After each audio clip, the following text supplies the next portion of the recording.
교회표 하겠습니다. 이제 좀 익숙해졌죠? 이제 9달 가까이 하는데 한번 우리 교회표 시작하겠습니다. 시작. 나도 한 사람, 너도 한 사람, 한 교회를 주님께로. 그래서 우리 교회는 부르심을 받는 교회, 보내심을 받는 교회, 세우심을 받는 교회인 줄 믿습니다. 아멘. 예, 좀 맞았네요. 가면 갈수록 우리는 잘할 수 있습니다. 그렇죠? 한 주간도 잘 계셨죠? 지난 2주일간은 바람도 많이 불고 비도 많이 왔습니다. 근데 그 2주 전에도 그랬었지만은 지난 목요일 날에 오후에는 하늘에 구멍이 뚫린 줄 알았어요. 여러분들도 뭐 보셨는지 느꼈는지 알겠지만은 대야라 그러나요? 이거를 큰 대야를 갖다가 물을 확 부으면 확 쏟아지잖아요. 많이 그렇게 붓는 것처럼 한 5분 또 한 10분 있다가 또 멈췄다가 다시 또 일어나고 막 그러더라고요. 그래서 저는 차에 있어서 다행이었지만요. 만약에 밖에 있다가 그 쏟아지는 그 폭포 같은 그 물을 맞았다 그러면 어떨까요? 여러분들 맞아보셨습니까? 어떨까요, 과연? 맞지 않을 것입니다.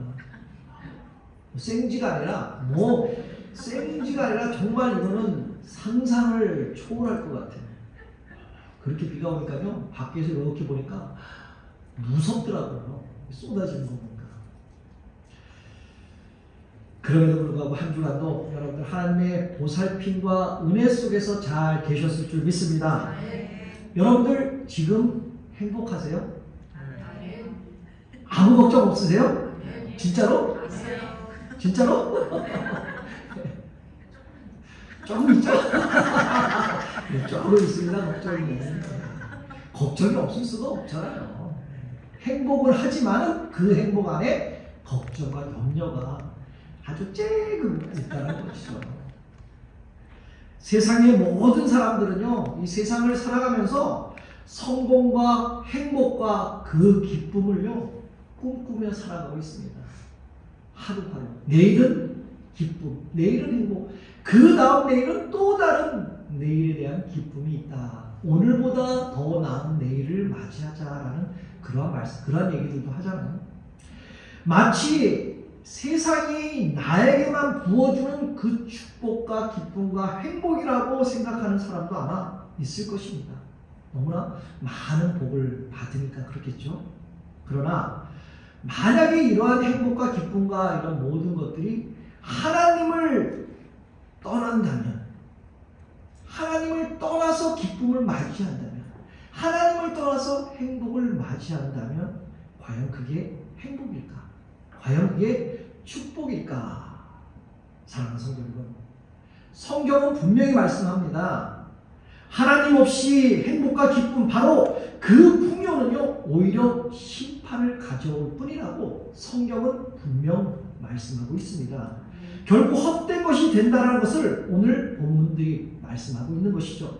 오늘 본문에서 이스라엘은 하나님께서 축복하셔서 번영과 큰 축복을 누렸지만 그 축복을 우상 숭배와 자신의 그 탐욕의 길로 사용했다라는 것이죠.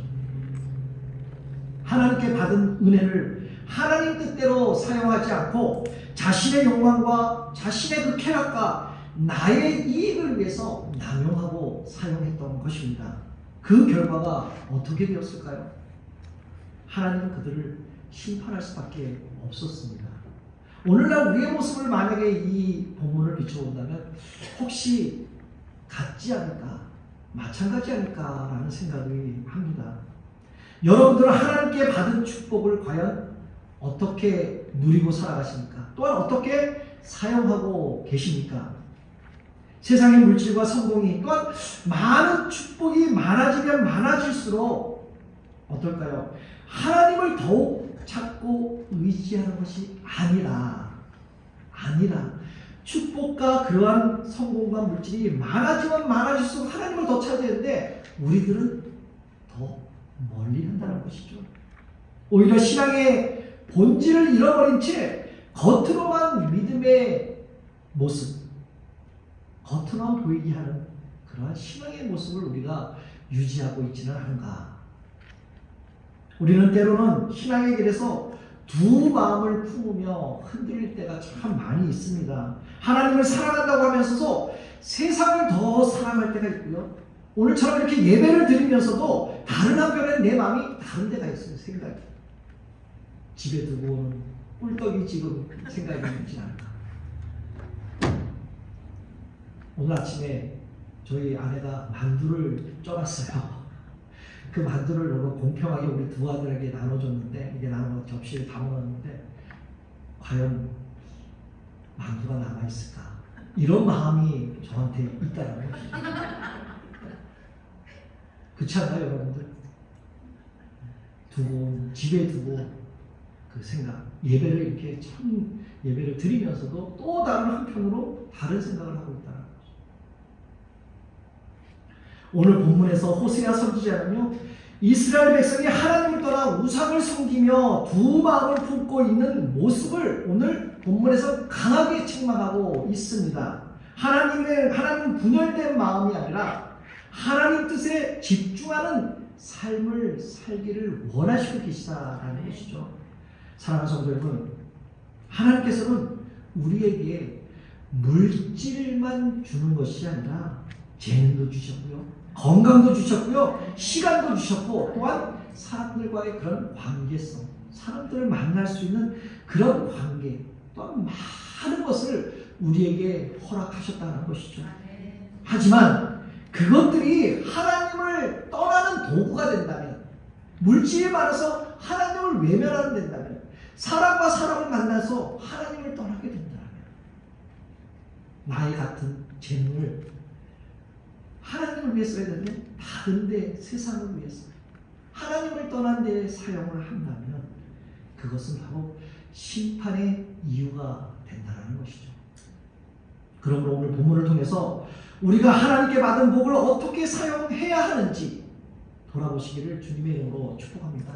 그래서 오늘 먼저 1절에 이렇게 말씀합니다. 우리 함께 읽어볼까요? 시작! 이스라엘 열매가 풍성한 것보다 그 열매가 많을수록 재난을 많게 하며 그의 땅이 번영할수록 부상을 아름답게 하리로다. 아멘. 하나님은 이스라엘을 축복하셨습니다. 그들은 마치 광야에서 포도나무를 만난 것처럼, 광야에서 무화과 나무를 만난 것처럼 그렇게 열매를 맺었습니다. 그런데 문제는요, 그 많은 열매를 하나님께 드린 것이 아니라 자신이 섬기는 그 우상 숭배에 사용했다는 것이죠. 물질이 많아지면 많아질수록 하나님을 더욱 의지해야 하는데 이스라엘은 반대로 갔다는 것입니다. 이스라엘은 번성할수록 제단을 많이 만들었습니다. 번성할수록 제단의 옆에 있는 그 주상, 오늘 말하는 돌기둥이라고 말하는데요, 그런 것을 예쁘게 만들었다는 것이죠. 하나님께 드리는 제단을 많이 만들고 그 제단 옆에 있는 돌기둥을 예쁘게 치장하는 것을 오늘날로 말한다면 교회 건축이라고 말할 수가 있습니다. 교회를 건축할 때 이렇게 건축해야지, 이렇게 건축해야지 생각들이 많잖아요. 하나님께서 그들에게 복을 주셔서 하나님께서 주신 것으로 성전을 아름답게 건축하고 만드는 것은 마땅한 일이잖아요. 그렇잖아요. 그죠? 마땅한 일이잖아요. 그런데 하나님은 제단을 많이 만들었는데도 불구하고 하나님께서는 진노하셨다는 것이죠. 화를 내셨다는 것이죠. 심판을 하셨다는 것입니다. 왜요? 그 제단 옆에 있는 기둥을 아름답게 만들었고 설치하고 했는데, 오늘날로 만약에 친다면요, 앞에 우리는 꽃이 없지만은 꽃꽂이를 열심히 아름답게 한다든지, 아니면 요 뒤에 보면 이렇게 제단에 여기 많이 있잖아요. 이렇게 아름답게 치장을 하는 거예요. 만드는 거예요. 이렇게 아름답게 교회를 만드는데 하나님한테 칭찬을 받아야 하는데 받지는 못하고 오히려 벌을 더 받았다, 이렇게 말씀합니다. 벌이 더 커졌다라고 오늘 이렇게 말씀하신 것입니다. 왜요? 그것들을 만들어서 내 자신의 유익으로 살려고 했기 때문입니다. 내가 보기에 아름다운 거야.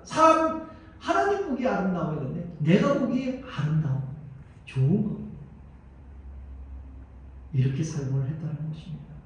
처음부터 하나님께 헌신하기 위해 만든 것이 아니라는 것이죠. 그리고 열매를 맺다라는 이 히브리어는 에샤라는 그건데요. 이 뜻을 해석하면 자기를 위한 열매를 쌓아두었다라고 이러한 뜻으로 해석이 됩니다.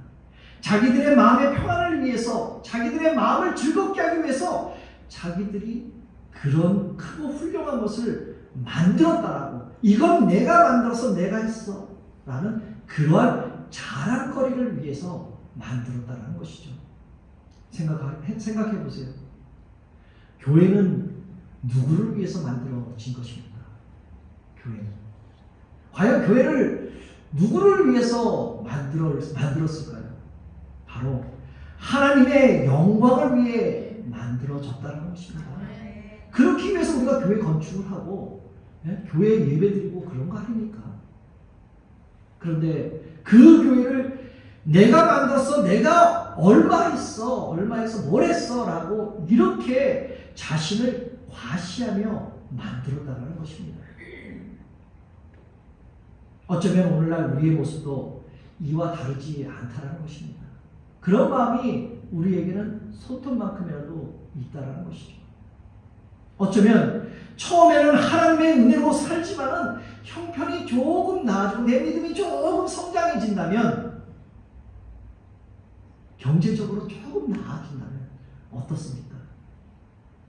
하나님과의 관계는 점점 멀어져 간다는 것이죠. 우리들이 아니라 저 밖에 있는 분들은 그렇습니다. 하나님을 의지하는 대신 물질을 의지하고 세상의 성공을 보게 된다는 것이죠. 그러므로 우리의 신앙이 그런 방향으로 지금 가고 있는지 아닌지 우리는 우리의 신앙을 살펴보아야 할 줄 믿습니다. 그리고 오늘 2절 3절에는 이렇게 말씀하시죠. 그들이 마음이 나뉘었으니 이제 벌을 받을 것이다. 여호와께서 그 제단을 쳐서 깨뜨리시며 그 주상을 허시리라. 그들이 이제는 이르기를 우리가 왕이 없으니 여호와를 경외하지 아니었으며나 왕이 우리를 위해 무엇을 하리요. 이스라엘의 가장 큰 문제는요, 우상을 숭배하는, 바로 내 마음이 나뉘어졌다는 것이죠. 바로 하나님과 우상을 숭배하는 그 마음이, 두 마음을 품었던 게 그게 제일 큰 문제였습니다. 이스라엘 백성의 가장 큰 문제는 겉으로 하나님을 섬기는 것 같지만 내 마음속에는 하나님이 아닌 다른 것에 향하고 있었다라는 것이죠. 하나님을 의지하는 것 같지만 실상은 자신의 탐욕과 자신이 섬기는 바알신을 섬기고 더 살아겠다라는 것이죠. 그래서 하나님께서는 그들의 마음이 나뉘었으니 이제는 벌을 받을 것이다 라고 오늘 말씀하고 있는 것이죠. 이 말씀은 우리에게도 혹시 적용이 되지 않습니까? 우리가 하나님을 떠나 세상을 의지하며 결국 그것은 사라질 것이고 아무것도 남지 않게 된다는 것이죠. 그래서 예수님께서도 마태복음 6장 24절에 이렇게 말씀하고 있습니다. 한 사람이 두 주인을 섬기지 못할 것이니 혹 이를 미워하고 저를 사랑하거나 혹 이를 중히 여기고 저를 경히 여김이라. 우리가 하나님을 온전히 의지하지 않으면 결국 우리가 신뢰하는 것들은 모두 무너진다는 것이죠. 하나님을 믿는다고 하면서 세상을 의지하는 마음이 있다면 그것은 온전한 신앙이 아니라는 것이죠. 오늘처럼 주일 예배를 드리지만 오늘 주일에 예배만 잘 드리고 가요. 그리고 내일부터 또 평일이잖아. 월요일부터 토요일까지 세상에 나가서 삽니다. 세상에 나가서 살면서 똑같은 세상 사람들과 똑같은 말을 하고 세상의 말을 하고 세상의 모습이 비춰지면서 산다 그러면 우리의 신앙이 과연 올바른 신앙인가? 그래도 예수를 믿고 오늘같이 이렇게 예배를 잘 드리고 나가서 세상에 나간다. 내가 세상에 조금 더 나은 모습으로 옆에 있는 분보다 내가 조금 나은 말을 해야 되지 않은가. 어쩌면 물질을 더 사랑하고 더 성공을 사랑한다면 그것은 바로 내가 내 마음에 나뉜 마음이 있다는 것입니다. 이스라엘이 바로 그렇게 했잖아요. 하나님을 섬긴다고 하면서 바알을 섬기고 성전에는 제사를 드린다면서 우상을 위한 제단을 쌓았다는 것입니다. 바로 하나님은 그래서 그들의 거짓 신앙을 심판하시면서 그들이 의지했던 제단과 우상을 깨트려 버렸다는 것입니다. 그렇다면 우리의 신앙은 과연 어떠한가? 우리의 믿음은 과연 어떠한가? 하나님을 믿는다고 하면서 혹시 세상 것들을 더 의지하고 있지는 않은가? 오늘처럼 예배를 드리고 월요일부터 토요일까지 세상을 조금 세상의 가치관 속에 살아가고 있지는 않은가?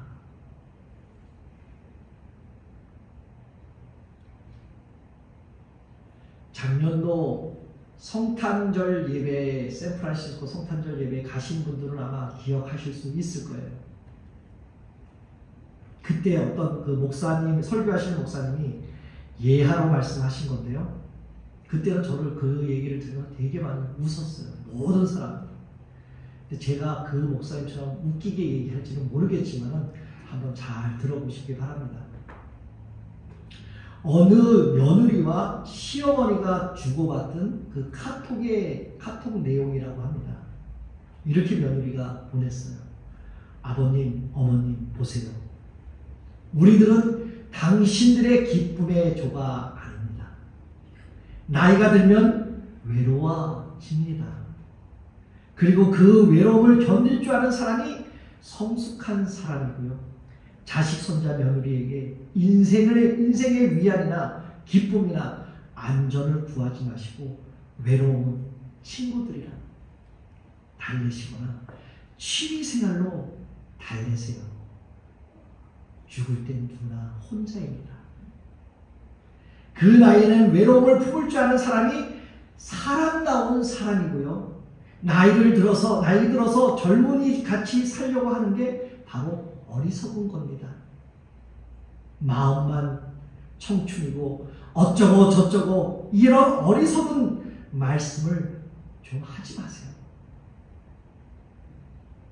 나이 들어서 마음이 청춘이면 주책 바가지입니다. 늙으면 말도 조심하고 정신이 쇠퇴해 판단력도 줄어드니 남의 일에 훈수 두는 것도 삼가해야 되고 세상이 맡기니 내 가진 지식으로 남보다 특히 젊은 사람보다 내가 많이 알고 있다. 그렇게 대접받아야 한다는 그러한 편견을 버리세요. 나이 든다는 것은 나이라는 그 권력이 생기는 게 아니라 자기 삶의 소멸해 간다는 것 깨닫고 혼자 조용히 물러나는 법을 배우는 가정임을 알아야 해요. 그리고 어머님, 아버님, 전화를 몇 개월에 한 번 하든 1년에 한 번 하든 아니면 영영 하지 않아도 뭐가 그리 중요하세요? 그것 가지고 애들 아빠 그만 괴롭히세요. 이번 명절에 애들 데리고 몰디브로 여행 가니까 내려가지 못해요. 그거 아시고 제가 10만 원을 어머님 통장에 입금해 놓았으니 찾아서 잘 쓰세요. 이렇게 며느리가 시어머니한테 보냈어요. 그래서 곧바로 시어머니가 이 며느리에게 답장한 카톡의 내용입니다. 10만 원을 보냈으니까 고맙다 며느라. 형편도 어려울 텐데 이렇게 큰 돈 10만 원씩이나 보내주고 고맙다. 이번 명절에 내려오면 선산 판 거 60억 하고 요 앞에 도로 난다고 토지 보상 받은 30억 합해서 90억을 이번 명절 선물로 세 남매에게 공평하게 나누어 주려고 했는데 너가 바쁘면 할 수 없지 어쩌겠냐. 둘째하고 막내딸에게 반반씩 갈라주련다. 내가 살면 얼마나 더 살겠니? 여행이나 잘 다녀와라. 제사는 이 애미가 모시겠다. 그러자 곧바로 며느리가 다시 보냅니다. 답장을. 헉! 어머니, 친정 부모님한테 보내는 메시지가 잘못 갔어요. 친정에는 몰디브로 간다고 하고 연휴 내내 제가 시댁에 있으려고 했어요. 헤헤헤. 어머니, 좋아하시는 육포 잔뜩 사서 내려갈게요.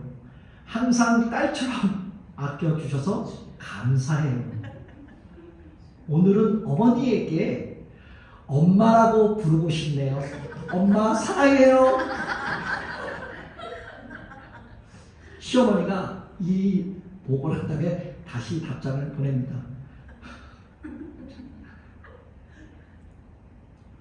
사랑하는 며느라, 엄마라고 불러줘서 정말 고맙다. 그런데 이걸 어쩌면 좋니? 내가 눈이 나빠서 10,000원을 쓴다는 게 그만 어후로 적었다.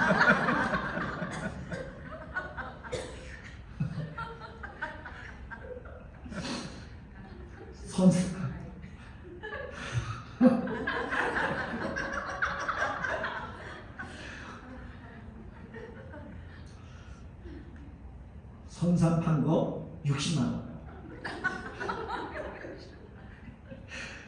요 길 앞에 보상받은 거 30만 원.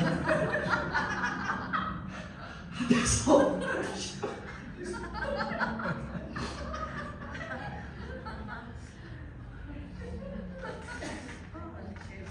90만 원이에요. 제사 모시려고 장 봐놨다. 얼른 와서 제수 만들어 다오. 내 사랑하는 딸아, 나는 너뿐이다.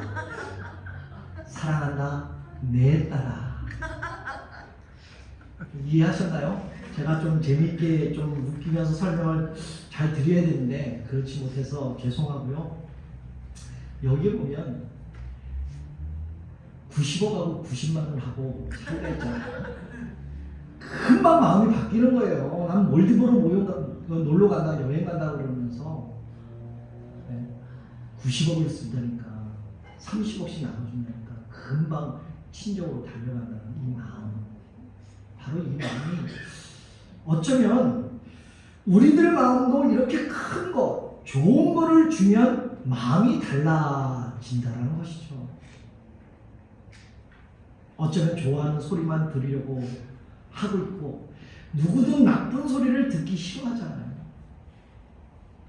어쩌면 우리는 때로는 하나님을 신뢰한다고 하면서 결정적인 순간에는 내 뜻과 내 생각대로 사람의 방법을, 세상의 방법을 찾으려 때가 많습니다. 기도로 문제를 해결하기보다는 인간적인 수단과 타협으로 문제를 해결할 때가 우리는 가끔 있잖아요.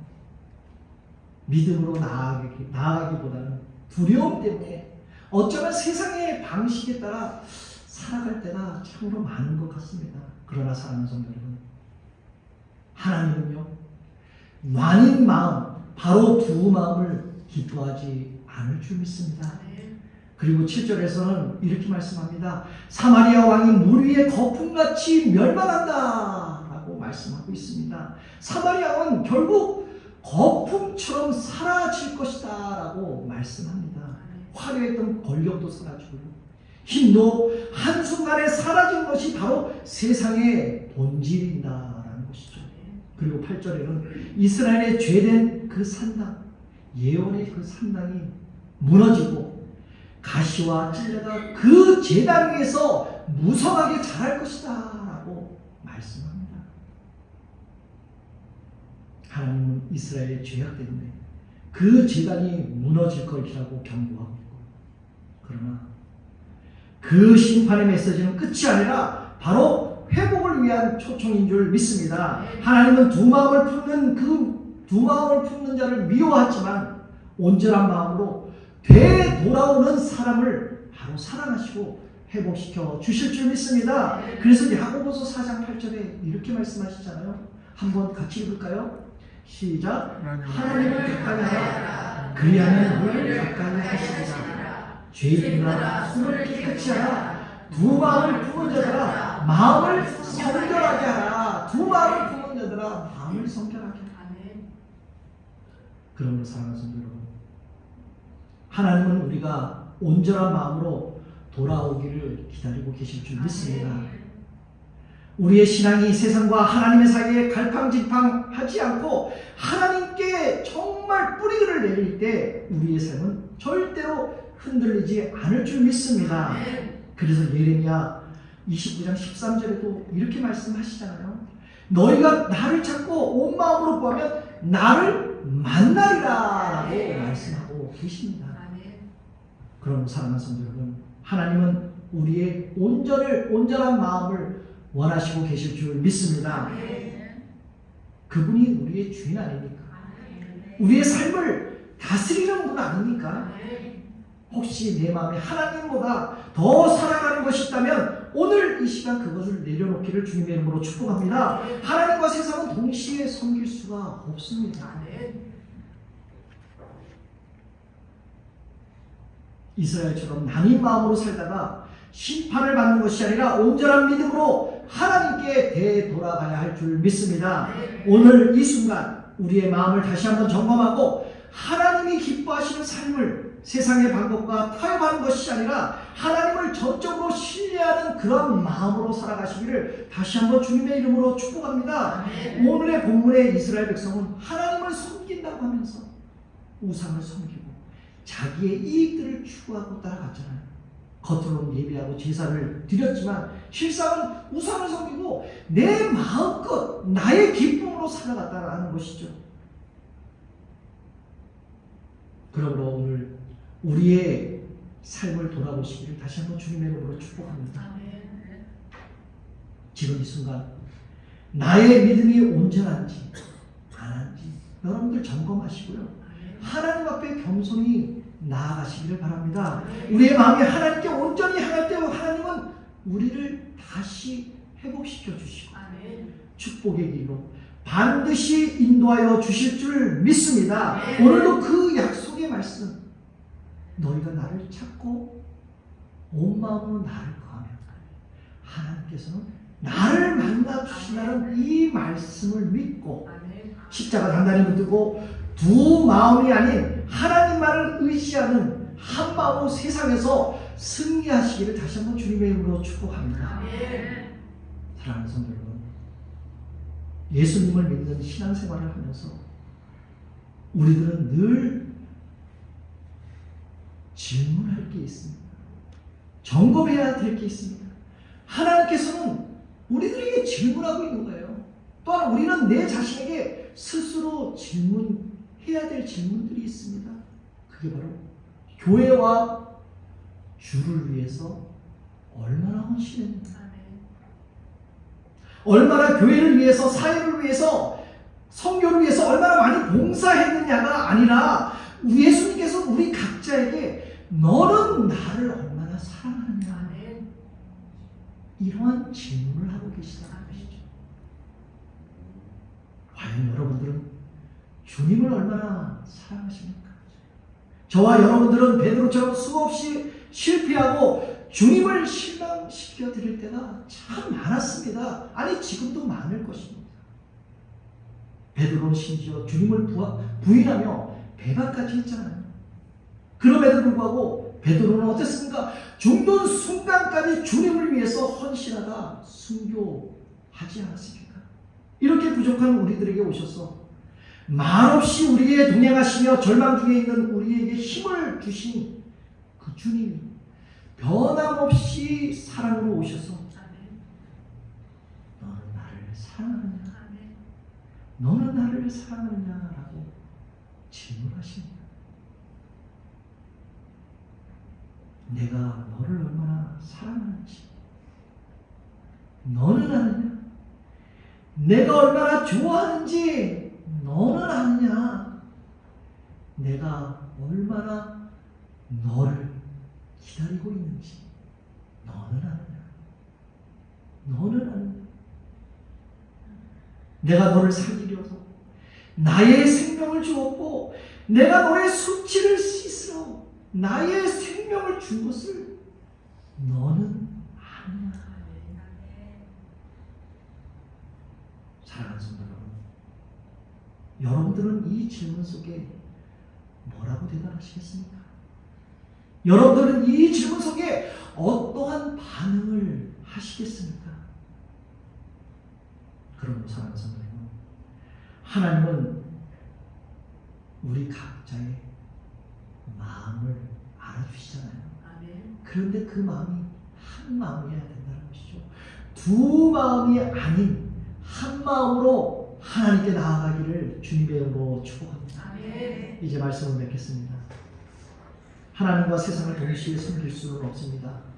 두 마음을 품으면 결국 우리는 흔들리고 넘어질 수밖에 없다는 것이죠. 그러나 온전한 마음으로 하나님께 나아갈 때 하나님은 반드시 우리를 회복시켜 주실 줄 믿습니다. 그러므로 오늘 우리들의 두 마음을 내려놓고 결단합시다.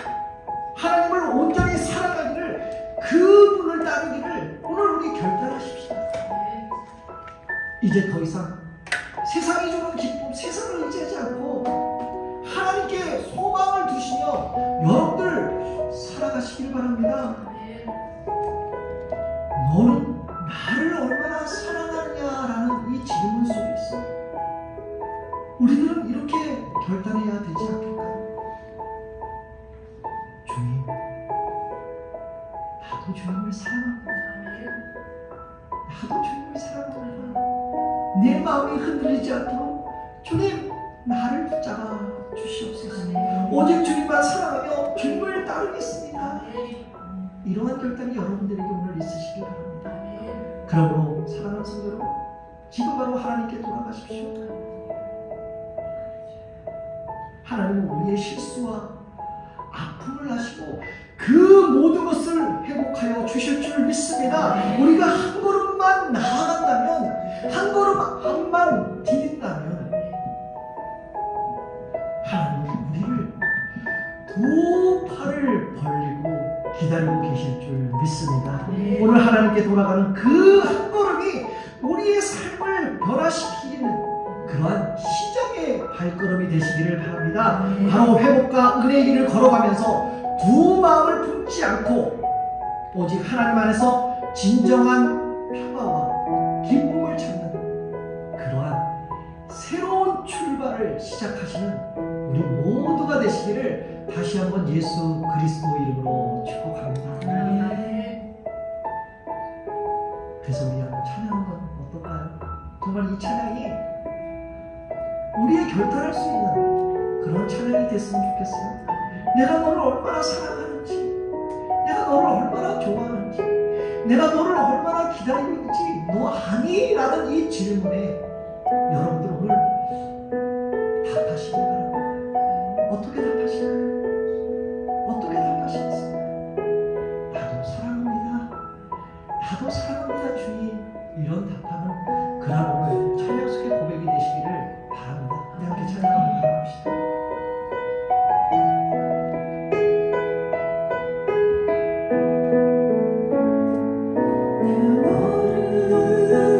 얼마나 사랑하는지 너는 아느냐. 내가 너를 얼마나 좋아하는지, 내가 너를 얼마나 좋아하는지 너는 아느냐. 내가 너를 얼마나 기다렸는지, 내가 너를 얼마나 기다렸는지 너는 아느냐. 너는 아느냐.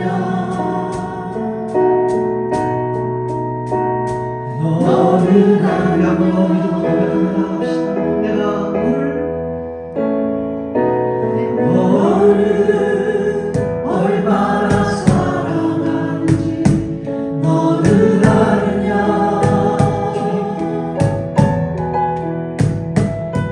내가 너를 얼마나 좋아하는지 너는 아느냐. 내가 너를 얼마나 기다렸는지, 내가 너를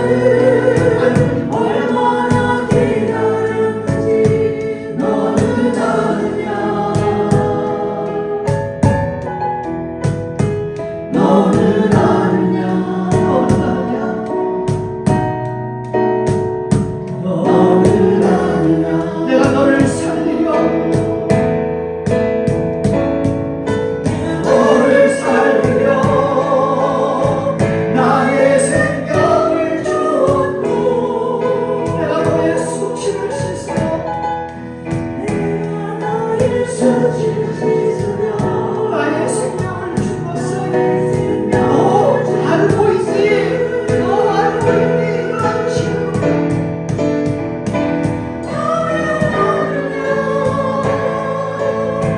나의 은혜를 얼마나 내 사랑의 노래를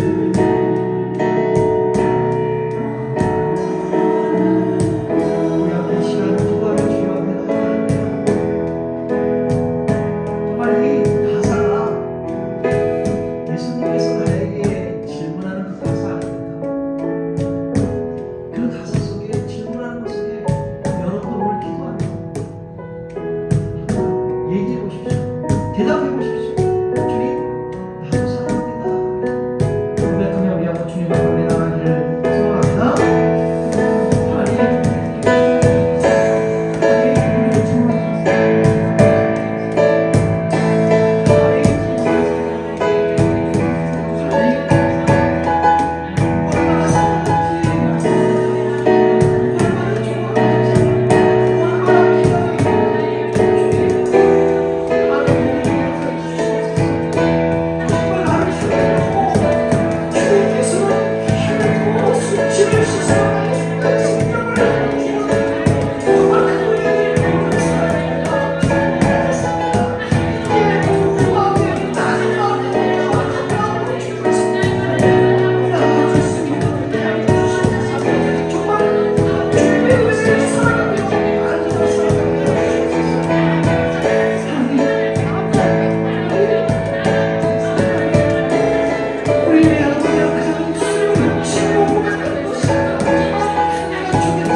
내가 너를 얼마나 좋아하는지 너는 아느냐 너를 아느냐 내가 너를 얼마나 기다렸는지 너는 아느냐 한 번 더 고백합시다. 내가 너를 얼마나 사랑하는지 알고 있습니다.